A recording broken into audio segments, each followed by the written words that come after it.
Hi friends, Guhan homemade கேக்ஸில் இன்றைக்கி gulab jamun cup cake எப்படி செய்கிறதுன்றதை பார்க்கலாம். அதுக்கு நான் 2 முட்டை பவுலில் எடுத்திருக்கேன். அதோட ஒரு அரை டீஸ்பூன் வெனிலா எசன்ஸை போட்டுக்கிறேன். அதுக்கப்புறம் ஃபஸ்ட்டு நம்ம அந்த முட்டையை முதல்ல நல்லா பீட் பண்ணிக்கணும். நுரை பொங்கி வரணும், அந்த அளவுக்கு பீட் பண்ணணும். அதுக்கப்புறம் தான் நீங்கள் சர்க்கரையே போடணும். நிறைய பேர் சர்க்கரை ஃபஸ்ட்டே போட்டுருவீங்க, அதனால் உங்களுக்கு மாவு கொஞ்சம் நல்லா பொங்கி வராது. அதுக்கப்புறம் தான் சர்க்கரையை போடணும். நான் அரை கப்பு சர்க்கரைக்கு ஒரு 2 டேபிள் ஸ்பூன் கம்மியாகவே நான் எடுத்துக்கிறேன். பொடிச்ச சர்க்கரை தான் எடுத்திருக்கேன். அதை கொஞ்சம் கொஞ்சமாக போட்டு ஃபஸ்ட்டு ஸ்பீட்லேயே தான் பீட் பண்ணணும். மொத்தமாக போட்டுறக்கூடாது, கொஞ்சம் கொஞ்சமாக போட்டு தான் பண்ணணும். நம்ம அர்ஜென்ட்டாக பண்ணணும் அப்படின்னு சொல்லிட்டுலாம் பண்ணால் சரியாக வராது. நம்ம கேக் பண்ணணுன்னாலே கொஞ்சம் நம்ம கான்சன்ட்ரேட்டாக பண்ணால் தான் நல்லா சூப்பராக வரும், ஃப்ளஃபியாக வரும் கேக்கும்.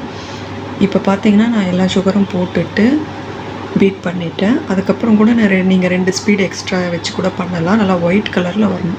அதுக்கப்புறமா நீங்கள் 2 டேபிள் ஸ்பூன் ஆயில் ஊற்றிக்கணும். அதை ஒரே ஒரு சுற்று பீட்டரில் போட்டுக்கணும். அதோடு நான் பீட்டர் யூஸ் பண்ண மாட்டேன், சும்மா நான் கையிலேயே தான் கலக்குவேன். நீங்கள் அதை எடுத்து வச்சுட்டு விஸ்க்லேயே பண்ணிக்கலாம். இப்போ அரை கப்பு மாவு, அரை டீஸ்பூன் பேக்கிங் பவுடர், இது 2 மட்டும் சலித்து எடுத்துக்கிட்டு அதையும் கொஞ்சம் கொஞ்சமாக போட்டு கிளறணும். இதுக்கு பால் ஒரு 2 டேபிள் ஸ்பூன் அளவு எடுத்திருக்கேன். உங்களுக்கு அந்தந்த மாவு பொறுத்தவரையும் மாறும். உங்களுக்கு எக்ஸ்ட்ராவும் தேவைப்படலாம், இல்லைன்னா 1 டேபிள் ஸ்பூன்லேயே கூட முடிஞ்சிடலாம்.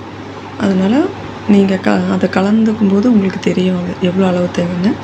அதுக்கப்புறம் நான் இப்போ டீ கப் தான் எடுத்திருக்கேன். உங்களுக்கு என்ன கப் வேணுமோ அதை எடுத்துக்கோங்க. எடுத்துகிட்டு மாவு ஒரு கால்வாசி மட்டும் ஊற்றிட்டு அதுக்கு மேலே குலோப் ஜாமுன் வச்சுருங்க. முதலே நம்ம சுகர் சிரப்பில் ஊற வச்சு ரெடி பண்ண குலோப் ஜாமுன் அது உள்ளே போட்டுக்கணும். அதுக்கு மேலே திருப்பியும் மாவை போட்டுக்கணும். 3/4 அளவு வர வரைக்கும் மாவை போட்டுட்டு அதுக்கப்புறம் இதை 180 டிகிரியில் முதலே ப்ரீ ஹீட் பண்ணி வச்சுக்கணும் 10 நிமிஷம்.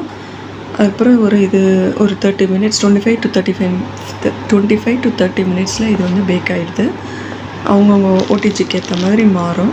இந்த மாதிரி ஒரு அலுமினியம் ட்ரேலையே வச்சு நீங்கள் பேக் பண்ணிக்கலாம். இல்லைன்னா ஒரு பேக்கிங் ட்ரே பிளாக் கலரில் கொடுப்பாங்க, அதுலேயும் பண்ணிக்கலாம். இப்போ நான் பண்ணி எடுத்துகிட்டு அதுக்கு மேலே க்ரீமும் போட்டு மேலே ஒரு குலோப் ஜாமுன் வச்சு, இதோட ப்ரைஸ் பார்த்திங்கன்னா நான் 45 ருபீஸ், ஒரு கப் 45 ருபீஸ் சேல்ஸ் பண்ணேன். ஓகே ஃப்ரெண்ட்ஸ், இந்த வீடியோ உங்களுக்கு யூஸ்ஃபுல்லாக இருந்ததுன்னா லைக் பண்ணுங்கள், ஷேர் பண்ணுங்கள், சப்ஸ்கிரைப் பண்ணுங்கள். தேங்க்ஸ்.